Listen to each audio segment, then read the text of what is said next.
tal? Muy buenos días. Nuevamente aquí les damos la bienvenida al programa Tecate, Relatos y Memorias, ya en este último programa de los especiales del mes de octubre. Aquí damos nuevamente a California Medios, le damos las gracias por el espacio.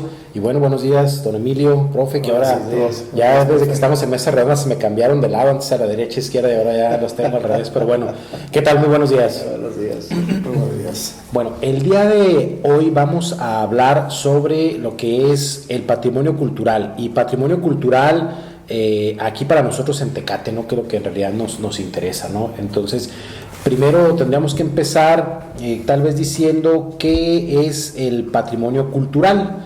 Y bueno, estaba buscando una definición y nos dice que en el caso de la UNESCO, dice que el patrimonio cultural no se limita a monumentos y colecciones objetos, sino que comprende también tradiciones o expresiones vivas heredadas de nuestros antepasados, transmitidos a nuestros descendientes como tradiciones orales, artes del espectáculo, usos sociales, rituales, actos festivos, conocimientos y prácticas relativos a la naturaleza, el universo y saberes y técnicas vinculados a las artesanías tradicionales. Así es. Pocas palabras. El patrimonio cultural es todo aquello que tiene un significado, un valor para una comunidad.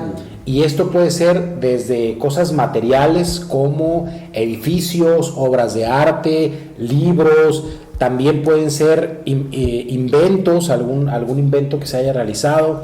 Desde luego, historia, ¿no? Pero también está lo inmaterial que le llaman, ¿no? Y que eso tiene que ver con lo intangible, con esto que puede ser tal vez una tradición como en Tecate sería la romería, tal vez, o quizá leyendas, mitos, cosas que se transmiten de generación en generación, ¿no?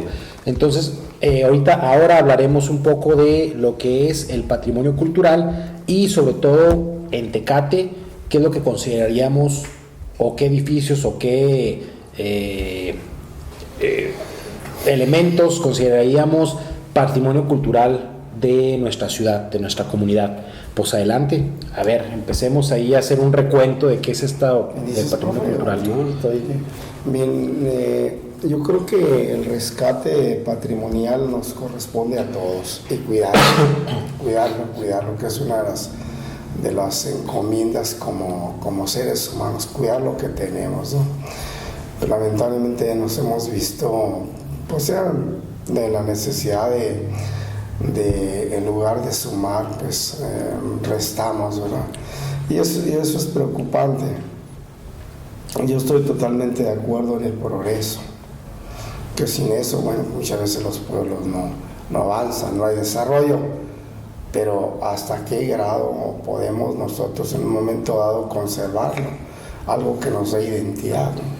¿Cómo fortalecer la identidad? Yo pienso que y en un caso muy reciente, puedo decir, porque hace unas 2 semanas hice un artículo precisamente dedicado a la piedra cortada, ¿verdad? Y una propuesta a la vez del significado del nombre de Tecate. ¿Y por qué la propuesta? Bueno, porque ya hay un documento oficial que le da una base, le da un sustento.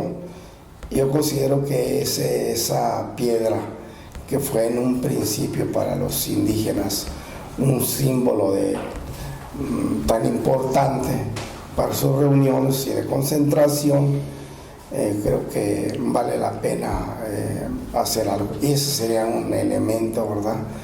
Como un rescate de patrimonio cultural.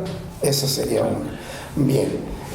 Tenemos bastantes edificios, hay muchos edificios que son un legado, ¿verdad?, de aquellas primeras oleadas migratorias, ¿verdad?, que curiosamente aquí pasa lo siguiente: cuando venimos de un lugar, de nuestro lugar de origen, muchas de las veces nos olvidamos de nuestra raíz y hay quienes la fortalecen en el lugar donde llegan. Aquí es importante. Es importantísimo esto. Sí, yo aquí creo que, retomando algunas ideas de las que usted mencionó, Emilio, lo primero, que sí, creo que el proteger, preservar, cuidar el patrimonio de una comunidad nos compete a todos, ¿no? Pero también está otro asunto, y que usted lo menciona, cómo hacer que lo histórico no se contraponga al progreso, digamos, ¿no? Por llamarlo así. Que de antemano dirían, bueno, pues es que se contraponen, no, pero sí, el chiste es cómo hacer que los dos compartan en la actualidad un espacio, ¿no? Lo moderno y el progreso. Lo moderno, perdón, y lo histórico, ¿no? Sí, adelante, profe. Sí, estuve hace pocos años estuve en Culiacán y uno de mis hermanos me señalaba un edificio colonial. Y sí, la fachada en una esquina se inauguró como banco. Okay. Y tipo colonial, pues muy bonito, muy hermoso, con piedra, así, bien hecho. Pero como se fue deteriorando, entonces lo reforzaron, cuidando la fachada. Y lo que hicieron fue que remodelaron lo de adentro. Uh-huh. Entonces, y le dije, no, pues estaciónate, pero yo quiero ver cómo está por dentro.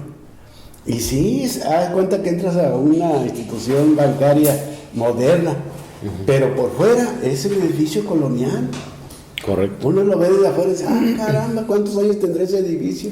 Sí, en este caso creo que no estamos en el plan de conservar por conservar y sin importar qué, ¿no? Yo creo que también todo edificio, toda construcción, en el caso de los edificios, construcciones, pues también tiene que tener una utilidad, ¿no? Porque para tenerlo como edificio blanco, como elefante blanco que le llaman, no sé, pues invertirle para preservarlo, pero que ahí esté vacío, hueco, que no tenga ninguna función, pues tampoco sería el caso, ¿no? Entonces, yo creo que en esta parte en donde se trata de preservar lo que nos da identidad o lo que de alguna manera narra o nos recuerda parte de nuestra historia como comunidad, en este caso es importante pues rescatarlos, invertirle, pero que sean útiles para algo, ¿no? Que sean funcionales, claro, que tengan una utilidad, ya sea, si es privado, pues bueno, la persona propietaria pues sabrá para qué lo utiliza, pero si es público, bueno, pues para que sirva para oficinas, para dar cursos, talleres, Casa de la Cultura, subdelegación, qué sé yo, ¿no? Pero darle una utilidad. Entonces, sí, no se trata de salvar construcciones solamente por salvarlas, ¿no? Sí tienen que tener, o se tiene que pensar en un proyecto de ya que se restaure, pues qué utilidad se le va a dar, ¿no? Y la otra que también tomó don Emilio y que es importante es estos edificios. Ahorita estamos hablando específicamente de los edificios, pero tendríamos que pensar que no es, nada más para que la gente entienda, no porque un edificio es antiguo, una casa es antigua, ya es patrimonio, no, pues ya mi casa tiene 200 años, bueno, si tuviera 200 años era patrimonio definitivamente, ¿no? Pero digamos, no porque tenga muchos años de construida pasa automáticamente a ser patrimonio. Tiene que cumplir ciertas características y en este caso, quizá cumplir con que sea una construcción que haga referencia a un estilo arquitectónico, que haga referencia a una técnica de construcción, que haga referencia, o sea, que sea una casa, digamos, con ciertas características especiales que actualmente ya no se utilice para construir esos materiales, qué sé yo, ¿no? Y que además quizá puede ser, hubieran construido varias con esa misma idea, pero que ahora solamente queda una. O igual pueden quedar varias, ¿no? Pero de esas varias, bueno, habría que ver cuáles son las que se conservan más de manera original y esas podrían considerarse como patrimonio, ¿no? No crean que por ser viejo ya es patrimonio tampoco, ¿no? Sí, pero claro que no. Qué bueno que lo mencionó el Emilio, porque sí, justamente lo mencionaba ahí, aquí varias construcciones en Tecate que de hecho podrían y están consideradas o son candidatas a considerarse patrimonio cultural, ¿no? O ser declaradas como patrimonio. Sí, precisamente respecto a esto, yo en el 2012, en diciembre de 2012 hice un estudio precisamente de esas construcciones, ¿verdad? Y las tengo pues ya documentadas porque primeramente tuve que hacer un estudio, un trabajo de campo, luego me fui a las oficinas, archivos, para ver cómo podíamos darle solidez a lo que se estaba investigando, cómo darle fuerza. Muy bien, bueno, ahorita continuamos con el tema, tenemos todavía bastante de qué hablar, tenemos que hablar de cuáles son los edificios más antiguos que tenemos en Tecate, cuáles las casas tal vez, ¿no? Y bueno, de ahí partiremos en el siguiente espacio. Ahorita, por el momento, nos gustaría que vieran la siguiente cápsula que les tenemos preparada y bueno, regresamos para continuar con el tema.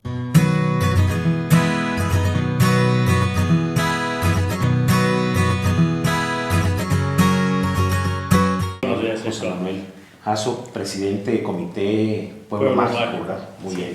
Bueno, pues gracias por recibirnos, por su tiempo. Sabemos que pues es una persona ocupada, pero creímos que era la persona idónea para tratar este tema. Le mencionaba que estamos hablando sobre patrimonio cultural y con este nombramiento que Tecate recibió en el 2012, nos parece que es importante o pone en un punto importante lo que es justamente el patrimonio de la localidad, lo que nos hace distinto a los demás, ¿no? Que estamos en Baja California. Y dijimos, bueno, pues, ¿quién más que la persona idónea que dirige este patronato para que nos hable un poco de ello, ¿no? Y básicamente sería preguntarle, señor Jasso, para que la gente también conozca de estos elementos, llamémosles simbólicos, llamémosles históricos, culturales también, desde luego, en este proyecto para nombrar o proponer a Tecate como pueblo mágico. ¿Cuáles fueron estos elementos que se tomaron en cuenta para hacer la propuesta? Bueno, Héctor, aquí hubo algunos elementos que en su momento dimos a conocer a las autoridades correspondientes, en este caso la Secretaría de Turismo Federal, para que voltearan sus ojos hacia nuestro municipio y vieran que sí había una justificante para que se nos considerara como candidatos a Pueblo Mágico. ¿Qué dimos a conocer en su momento? Algo que para nosotros y para mí en lo particular ha sido muy significativo es el que contemos con una estación de ferrocarril que data ya de algunos años, casi por más de 100 años. Ya casi. Si mal informado no estoy. Que Tecate, después de ser una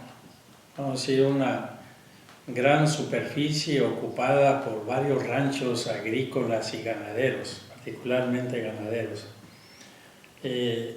tuvo la oportunidad de darle,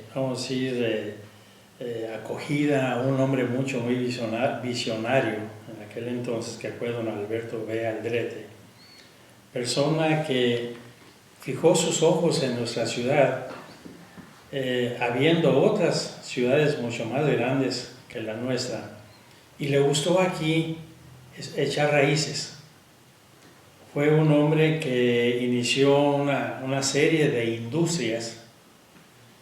Creo que la primera de ellas fue una fábrica de aceites, y después de ahí la planta de malta, y de la malta vino la cervecería. Entonces digo, bueno, aquí hay elementos para darlos a conocer y que nos distingan de otras ciudades del estado. Entonces fue tanto el ferrocarril, la estación el día de hoy, como un testimonio de ello, la planta cervecera Tecate. Tenemos un centro ceremonial, como es la montaña sagrada del Cuchumá, que es otro de los elementos que dimos a conocer. Y desde luego tenemos por allá en la sierra, mejor conocida como la superficie de la Rumorosa, lo que es Campo Alaska, un viejo cuartel militar que posteriormente fue un hospital, y después de un hospital no sé qué otro uso se le haya dado. Luego tenemos el área conocida como Vallecitos, en donde existen algunas pinturas rupestres, no de gran tamaño, pero esto es parte de la historia de Tecate. Es algo que nosotros debemos de dar a conocer y que nos distingue de otras ciudades de nuestro estado. Pero no solamente eso, sino que también tomó o formó parte de esta solicitud en su momento y que nos hayan dado la designación de pueblo mágico, de que en nuestra región aún tenemos algunos descendientes de aquellos primeros pobladores de estas tierras, como lo fue la etnia Kumeyaay. Están dispersos, tenemos algunos acá en Puntas de Anijí, hay otros por acá abajo en lo que es Valle de Guadalupe, y están ellos hoy en día en Peña Blanca, y algunos otros migraron hacia la vecindad de California. Pero tenemos muchos elementos que nos permitieron lograr esa declaratoria de pueblo mágico. Pero algo que también nosotros siempre hemos presumido como tecatenses, y lo digo con mucho respeto, la vida cotidiana que vivimos aquí en Tecate. A pesar de que somos un pueblo o una ciudad fronteriza, seguimos nosotros viviendo mucho de la parte cultural que viene de otras entidades de nuestro México. Aquí nos encontramos nosotros, gentes de Zacatecas, de Jalisco, de Michoacán, de Chihuahua, de Sonora, etc. Y vivimos en parte lo que allá se vive y vivieron quien hoy en día están aquí en Tecate. Parte de eso es la convivencia que se daba y ojalá y se siga incrementando alrededor de lo que era la plaza central de la ciudad, el Parque Miguel Hidalgo. Pero no nomás es el parque, es también el kiosco en donde se presentan actores, como son músicos, pueden ser también algunos declamadores, etc. En los años aquellos en los que yo tenía mayor oportunidad de andar por ahí vagando, vivimos muchos fines de semana, particularmente los días sábados y los días de fiesta, aquellas congregaciones de la sociedad que se daban alrededor del kiosco, sobre la plazuela ahí del Parque Miguel Hidalgo. Eso debemos nosotros de seguirlo viviendo, compartiendo y, ¿por qué no?, presumiendo. Se está trabajando ahorita para que esta parte del templo católico de la Iglesia de Guadalupe, lo que conocemos hoy en día como la capilla, se declare como patrimonio cultural, patrimonio histórico. Hay mucho trabajo ya logrado, pero todavía falta mucho más. Y finalmente yo tengo la certeza de que esto se va a lograr. Una vez que se logre esa declaratoria, estaremos haciendo lo mismo con la estación del ferrocarril. Después de la estación del ferrocarril, hay muchos otros edificios que ya debemos de empezarlos a considerar ahora sí de manera más puntual y con mayor seriedad, de que se les llegue a declarar como edificios históricos por el tiempo que ya tienen esos y por lo que aportan al enriquecimiento de la historia, de aquellos primeros, porque son edificios que fueron habitados por los primeros pobladores que llegaron aquí.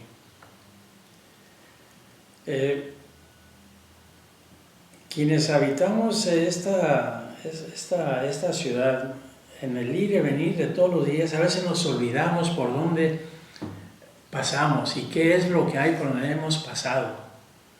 Pero si nos tomamos el tiempo, nos vamos a dar cuenta de que hay un sinnúmero de viejos edificios que nos dicen, esto fue habitado por una persona que aquí estuvo hace 60, 70, 80 años. No tenemos que voltear los ojos hacia esos edificios. Tenemos que empezar a trabajar de manera conjunta con toda aquella persona, con toda aquella institución, con todo aquel gobierno que tenga que ver o que hacer para lograr esas declaratorias. Y desde luego se requiere del consentimiento de los descendientes que habitan hoy en día esos espacios. Habrá que darles a ellos, no sé, algún reconocimiento, hay que estarles dando un estímulo de manera permanente. Yo a veces he pensado que quizás estas casas, y vemos ahí sobre la avenida Hidalgo, algunas de ellas, sobre la avenida Revolución vemos otras, a lo mejor darles a ellos una condonación del impuesto predial anualmente, por ser parte del patrimonio de Tecate. Habrá que buscar, no sé qué otras cosas para que las gentes se vean distinguidas, estimuladas por estar habitando y aportar un espacio histórico y compartirlo con la comunidad. Ahora, fiestas y tradiciones, pues no nos vayamos muy lejos, tenemos una fiesta que fue la que dio origen a lo que hoy en día es tan conocido en nuestra entidad baja californiana y en el país, que son las fiestas de la vendimia, que se están celebrando de una manera muy preponderante en el Valle de Guadalupe, en Ensenada, en Santo Tomás, en Ojos Negros, en tantos otros espacios como San Antonio de los Buenos. Pero las fiestas de la vendimia se iniciaron aquí en Tecate, que nosotros no le llamamos fiesta de la vendimia, le llamamos romería de verano. Y aquí en Tecate es donde por primera vez se dio a conocer lo que era las fiestas de la vendimia. Aquí en Tecate es donde los viejos vitivinicultores venían en época de la cosecha y compartían parte de la misma. Yo recuerdo haber visto, por ejemplo, un grupo de bellas damitas locales que iban lanzando racimos de uva a los que estábamos ahí parados sobre las aceras, por donde iba circulando el camión o los camiones. Eso era parte del evento de la romería de verano. Entonces, es una de las fiestas que debemos nosotros de procurar enriquecer, y en ese enriquecimiento una mayor participación de toda la comunidad, pero de una manera más amplia. Esos convivios alrededor del kiosco, del parque municipal. Anteriormente, los sábados y domingos y los otros días festivos, había un baile popular. Y ahí en ese baile popular convivían los más chipotudos, hasta los menos chipotudos, pero todo el mundo, era una convivencia social muy bonita. Y eso se puede volver a dar y enriquecerlo mucho más. Ahora, habrá quienes dirán, bueno, hoy en día eso ya no se acostumbra. Por favor, eso se sigue acostumbrando en muchos lugares, en otros países.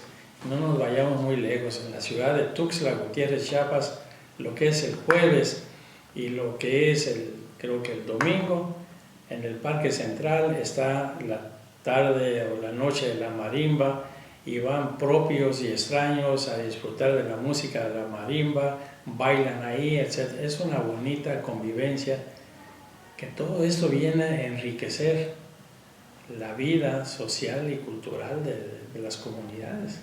Entonces aquí tenemos que procurar eso. en aquel entonces, cuando aquí las rancherías eran mucho más ricas,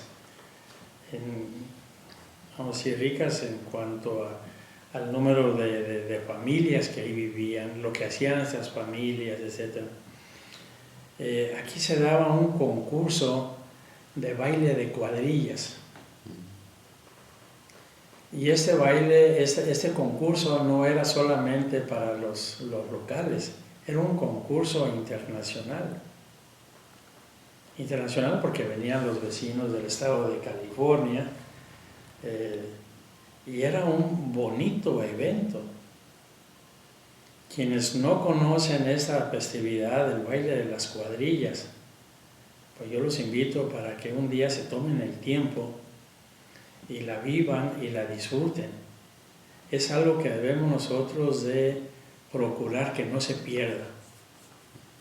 Y tengo entendido que aquí en nuestra comunidad hay un grupo de niños y de jóvenes y desde luego adultos, aquellos que todavía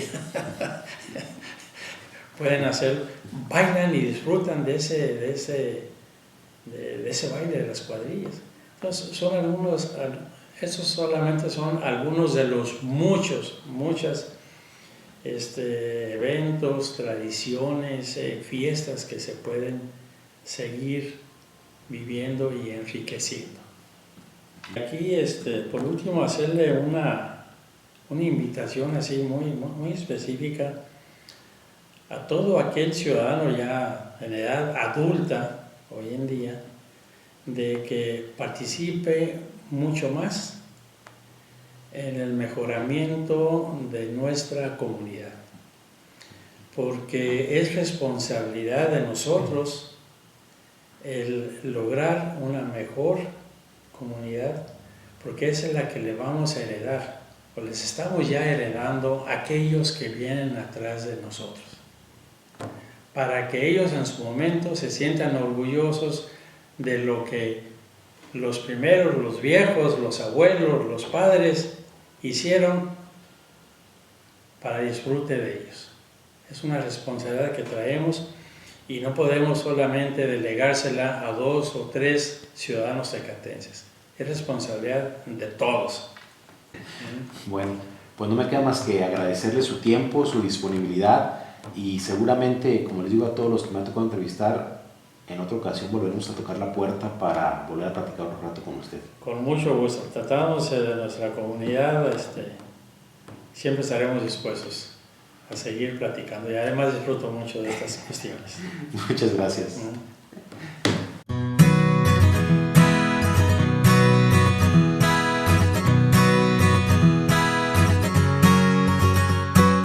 Pues muy bien, ya regresamos con nuestro tema de hoy, el patrimonio cultural de Tecate.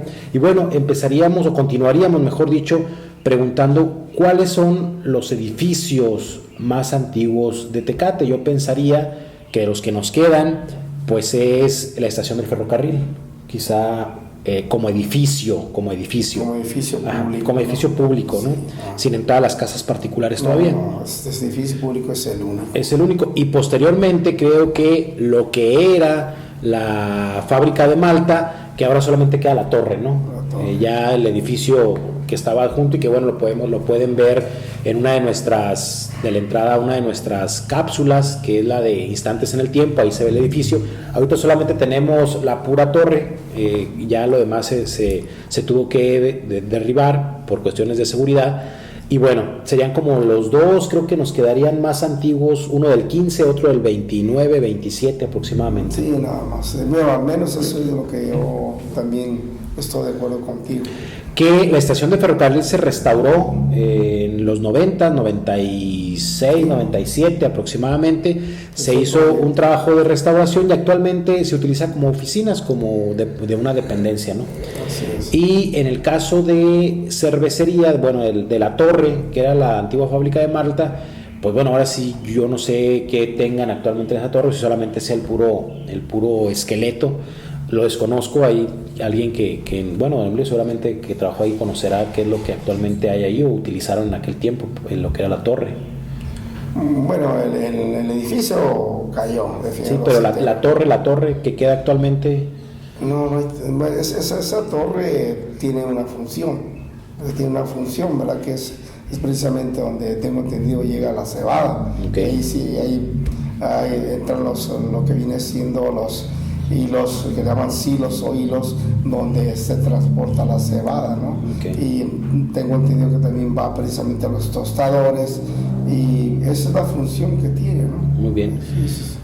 De ahí pasaríamos, bueno, y lo que traemos ya ahí, que queremos que pronto la declaren, lo que sería no la iglesia de Guadalupe, la grande, sino el edificio que le conocen como la capilla o como el sagrario, ¿no? Que está a un ladito, y que bueno, aquí don Emilio se ha encargado de hacer muy bien una investigación al respecto. Entonces ese creo que sería pues otro de los edificios, construcciones que nos quedan todavía en Tecate, ¿no? Hablando de los públicos. De los públicos ese sería otro muy importante. Sí, bien, ese edificio, por las características, y precisamente hablábamos nosotros de que de los edificios, ¿verdad? Casas y edificios públicos que nos distinguen, vaya, del resto de que están de las construcciones que hay en el pueblo, es precisamente la distinción. Y uno de ellos es precisamente la iglesia, que está hecha precisamente al estilo misional, como eran las misiones antiguamente. Y tan es así que el documento que se rescata precisamente históricamente de ese inmueble lo consigna muy claro, ¿no? Está muy bien. Dice: Estación Misional de Santa María de Tecate. Entonces cumple con esas funciones, vaya. Ahora bien, a mí me da gusto también ahorita que ahora en este aniversario, ¿verdad?, hubo ya una declaratoria municipal. Ese es un avance, claro. Hay que reconocerlo, ese es un gran avance. Y yo no he ido a ver qué es lo que pusieron, pero da mucho gusto precisamente que alguien se preocupe, ¿no? Que alguien se preocupe, que haya más gente que se preocupe por estos edificios, ¿no? Yo en mi listado, que son como unos 15 o 20, ¿verdad?, que los tengo documentados desde el 2012, ¿verdad? Tuve esa preocupación por saber qué es lo que nos quedaba en Tecate, y ese es uno de ellos. Hay que entender la historia de ese punto histórico, ¿no? Pues primeramente ese rancho, era un rancho, vaya, donde está ubicado ahí, y era el rancho precisamente de don Jesús Valencia. Le perteneció al rancho de don Jesús Valencia, y así se va desprendiendo, se va fraccionando ese rancho, se van vendiendo terrenos, y precisamente esos terrenos quedan precisamente en propiedad de los hermanos de la familia Santana, y que es precisamente en 1941 cuando doña Refugio le cede precisamente a los sacerdotes para que funden un templo católico, que es un anhelo que tenían desde 1921. Los tecatenses no tenían un templo católico. Y que además, la construcción, digamos, con el tiempo, va a dar paso a lo que es la romería, ¿no? Que también se vuelve una tradición en Tecate. Entonces, esa también sería, eso digamos que es una patrimonio cultural intangible, ¿no? Porque vaya, pues vemos la pachanga y la disfrutamos, pero no es algo que podamos tener ahí siempre, ¿no? Entonces, y otra cosa muy importante, los personajes que intervienen precisamente en esos eventos, que también se ha modificado, y que tendríamos que hacer un programa especial de romería, ¿no? Cómo la romería ha pasado por diferentes etapas, y también cómo quizá era un espacio de los tecatenses donde todos participaban, colaboraban, pero bueno, era un Tecate pequeño todavía. Ahora, conforme ha crecido, pues también esto ha variado y ha dado, también se ha modificado, y se refleja en el festejo de la romería, ¿no? Sí, la señora Rosa Marta del Ángel, le mandamos un saludo. Claro. Ella pues ha participado desde el 54 que se empezaron. Así es. Y ella nos platicaba que la romería, así como esto, era para gente de Tecate, pero que se servía para que la gente que estaba fuera de Tecate se reuniera con su familia de aquí. Así es.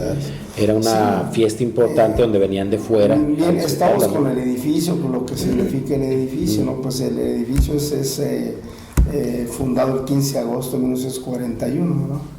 Eso es algo muy interesante, y uno de los primeros sacerdotes fue Modesto Sánchez Mellón. Que la gente todavía lo recuerda, ¿no? En algunos casos. Sí, hay un trabajo, bueno, yo tuve la fortuna de trabajar precisamente en Loreto, donde a él se le debe la restauración de la misión de Loreto, ¿no? No, es un historial, es algo que debemos comentar, que hace falta que ese personaje se reconozca. Pues habrá que hacerle su programa también, ¿no? Sí, cuando gusten, hay mucho material. Aquí viendo y continuando con los edificios, me parece importante mencionar, por ejemplo, lo que era la vinícola de Tecate, SADRL, que, bueno, pues se encontraba sobre la Hidalgo, que actualmente, durante mucho tiempo estuvo abandonada, y actualmente, si no me equivoco, la compró Comisión Federal, ¿no? Así es. Y aquí sí creo que hay que reconocerle la sensibilidad a los responsables de Comisión Federal, o el que ha tomado la decisión, que decidió respetar, bueno, claro, eliminó lo que estaba cayendo y lo que ya no se podía rescatar, ¿no?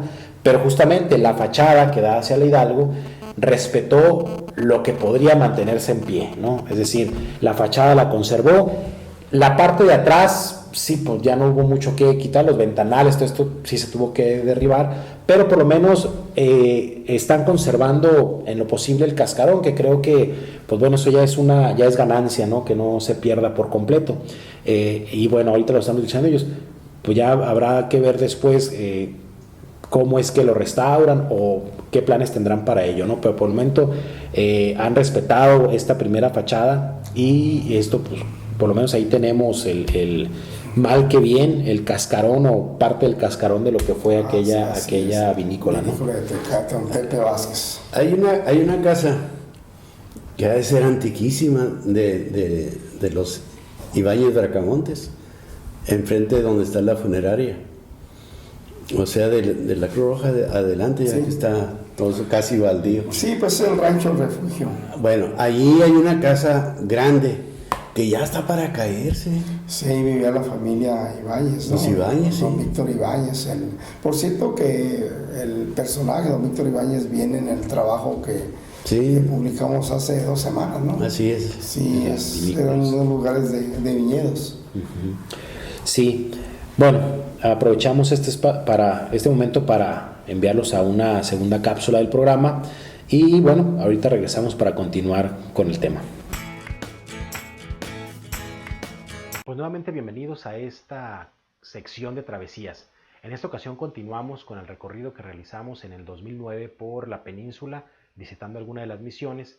Esta está mucho más cercana a nosotros. San Vicente Ferrer está unas horas adelante de Ensenada. Podemos ir y venir en un mismo día si se dan el tiempo. Y bueno, les platicaré, y ojalá que viendo estas imágenes se animen a un fin de semana irla a conocer.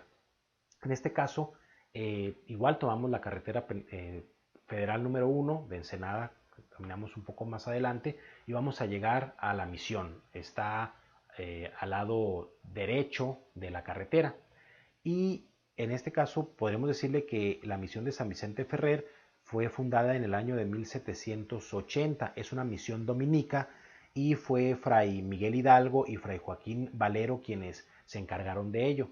Cuando hablamos de Fray Miguel Hidalgo, no es el padre de la patria, es otro que tenía el mismo nombre, ¿no? En este caso, la misión tiene un acceso, muy buen acceso. El camino es se puede llegar fácilmente.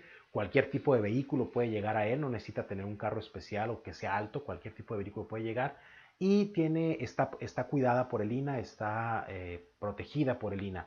Las imágenes que se están viendo, bueno, que pueden ver cómo se encuentra la misión, ya solamente no está completa como la anterior que vimos de San Borja. Esta se encuentra básicamente las paredes a la mitad o casi derruidas o destruidas, pero hace años el INAH hizo un buen trabajo de restauración. En este caso lo que ustedes podrán ver es cómo las paredes están cubiertas con adobe o con un recubrimiento especial que hicieron para protegerlas del agua principalmente y que se sigan deshaciendo. Ese fue un proceso, un trabajo que tuvieron que hacer bien cuidado los arqueólogos para protegerla, y sobre todo dentro de la arqueología, entiendo, en México, la idea es proteger lo que se tiene y no construir o intentar reconstruir en este caso, las misiones. Entonces, por eso es que solamente se hizo el trabajo de protección, y por eso es que ustedes ven que las paredes están como si completamente protegidas, cubiertas de esta, digamos, emplaste de adobe, ¿no? Ustedes pueden ver que es un espacio amplio que se tenía en la parte baja o al fondo. Si ustedes ven en el fondo, ahorita que vean en las imágenes, podrán ver que está un valle. Enseguida de este valle está un río, que era lo principal, corría el agua y el valle era utilizado, y a la fecha se sigue utilizando para cultivar, se sigue utilizando para la agricultura, que eran tierras de la misión. En la misión se contaba desde luego con la iglesia, se contaba con los cuartos para los neófitos, los cuartos para los sacerdotes, para los frailes. También se contaba con un comedor, con una cocina y desde luego con una bodega. Entonces es un espacio amplio el que se tiene, se puede recorrer, se puede caminar alrededor. Y también dos cositas interesantes, importantes de ahí de la misión. Una, que ahí mismo se encuentra el panteón de la misión. Ustedes pueden, a la entrada del lado izquierdo, ver ese panteón y visitarlo también, y ahí podrán encontrar los nombres sobre todo los apellidos de estas familias fundadoras de esa región. Y el punto 2 importante que podemos contar de ahí de San Vicente Ferrer es que el 15 de mayo de 1822 ahí se dio la jura de independencia a cargo de José Manuel Ruiz, jefe militar de San Vicente. Entonces, ahí se juró la independencia nuevamente el 16 de mayo de 1822. Estamos hablando de que ahí se jura la independencia como 6 meses después de que se juró en la Ciudad de México. Entonces, ese es un dato importante para la historia de Baja California. Y nuevamente, pues los invitamos a que se den el tiempo, recorran, conozcan la Baja California, y si ustedes así lo desean y quieren, nos envíen sus fotografías, sus videos, y por qué no, quizá en un próximo programa lo que estemos viendo sean sus recorridos y sus aventuras por la Baja California. Los dejamos con estas imágenes y nos despedimos. Hasta la próxima.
Muy bien, bueno, pues regresamos.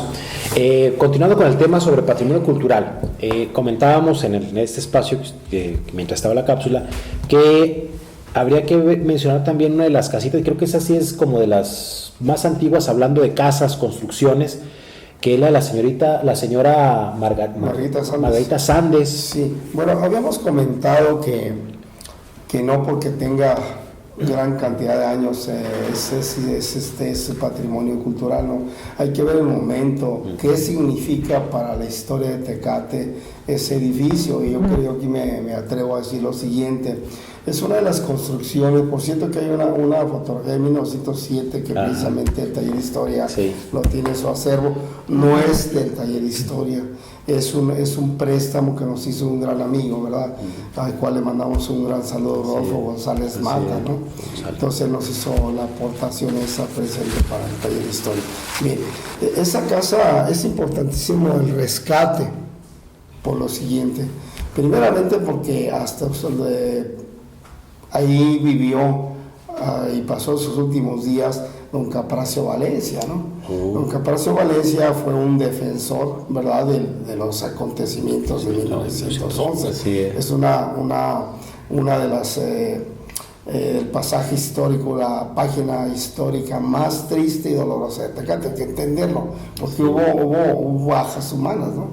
Hubo pérdidas humanas, y entonces esto es muy importante. Este personaje con Celso Vega, que era el jefe de armas, precisamente estaba tan allegado don Capracio Valencia con él, que precisamente él era el personaje intelectual de ese movimiento de 1911. Era un enlace entre la correspondencia de Celso Vega y a dónde hay que llevar este mensaje. Esa era la función de don Capracio Valencia. Es algo desconocido para la historia de Tecate, porque pues lamentablemente a veces hablamos y no nos escuchan, ¿verdad? Pero está esa casa. ¿Y por qué en veces escucho yo, oye, que la viñita, bueno, pero ¿qué es? Esa casa está ubicada precisamente en la viñita. ¿Y qué significa la viñita para Tecate? Pues significa que los viñedos de don Capracio Valencia se desarrollaron en ese espacio, y es lo que queda de aquel glorioso pasado, precisamente, ¿no? La casa como para un rescate. Si no se puede rescatar, por lo menos hay que rescatar lo histórico, y lo histórico, bueno, pues ya lo tenemos, ¿no? Así es. Ya lo tenemos, pero es algo muy importante. Otro edificio que es muy importante, que también corresponde al siglo XIX, es la casa de los Downey, la que está enfrente de cervecería. Sí. Es una casa de adobe, contrario a esta que es de madera, ¿verdad? Sí. Que eran las clásicas, pues, vaya. Y aquí ahorita que lo menciona recordando como terminamos la clase, el programa pasado con el profe, que hablaba de una casa que estaba acá por detrás de la central, ¿no?, que ahora es un centro comercial, y le decía, pues ya lloraremos el próximo programa, porque justamente hay un catálogo que hizo el INAH en los 80, si no me equivoco, donde había un buen número, había unas cuantas casitas aquí rescatables o edificios, y si ahora le damos otra ojeada, resulta que pues ya muchas ya no están, ¿no? En lugar de irlas preservando, pues hemos ido eliminándolas, o se ha ido cayendo, ¿no? Inclusive quiero comentarles algo. Algunas del INAH, es más, hay un error gravísimo, Hay un error gravísimo, porque la escuela del South Chino, no es la escuela que viene ahí retratada. ¿no? No, esa no es. Es un error gravísimo. Estamos hablando de kilómetros de la escuela que sirvió precisamente para los hijos de los primeros colonizadores, que era esa escuela se llamaba Benito Juárez, pero ya en épocas modernas. Pero anteriormente esa escuela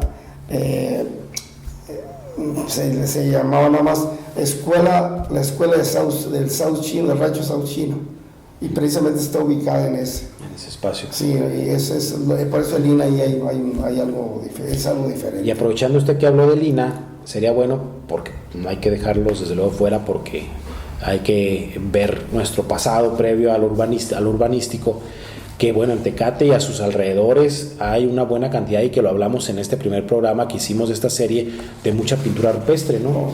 Y desde luego eso es un vestigio importante de los que caminaron por este territorio, y también lo dijimos en el primer capítulo de lo que hacían con la bellota, ¿no? Cómo la utilizaban para sus alimentos.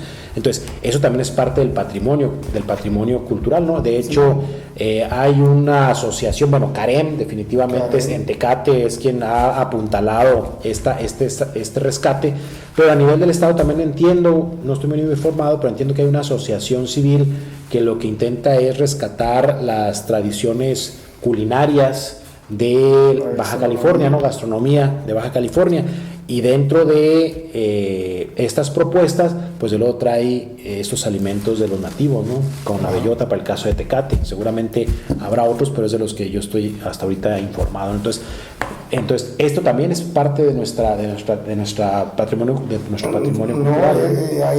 Fíjese que precisamente la gastronomía nativa, ¿no? es muy rica, es cuestión nada más de pues investigar un poquito más. Yo tuve la fortuna de hacerle 7 entrevistas a doña Teodora Cuero, precisamente me comentaba las épocas, ¿verdad? De la cosecha, vaya, de cada una de las plantas alimenticias, ¿no? Entonces el año pasado me dediqué a investigar lo que viene siendo la manzanita, y hace como 3-4 años la comí, la verdad está sabrosísima, muy sabrosa. Pero ¿qué es lo que sucede? Que los periodos de cosecha y de maduración, por decirlo de esta manera, obedece a que ahora son muy pues no hay un orden como anteriormente. Se tenía su temporada de cosecha, ¿sí? ¿Te refieres al orden climatológico? Definitivamente echado a perder, digamos, la manzanita. Es un estudio que he estado haciendo, ¿verdad?, de la manzanita, y me doy cuenta que este año todavía tuvo que ir cuando estaba floreando, y la verdad es que se dio por allá, maduró como a los 2 meses. Sonrío porque de repente me parece que estoy viendo a Sherlock Holmes, que lo que le digan hace estudios, investigaciones y del suelo y conoce Londres, así más o menos me imagino a don Emilio, y que vaya, que ha recorrido el municipio de Tecate, ¿no? Definitivamente. Oye, ¿cómo no me va a gustar?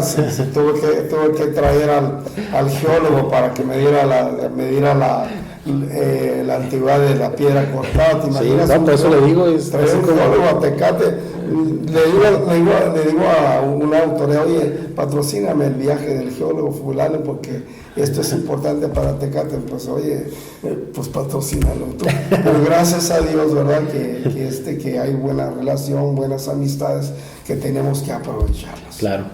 Sí.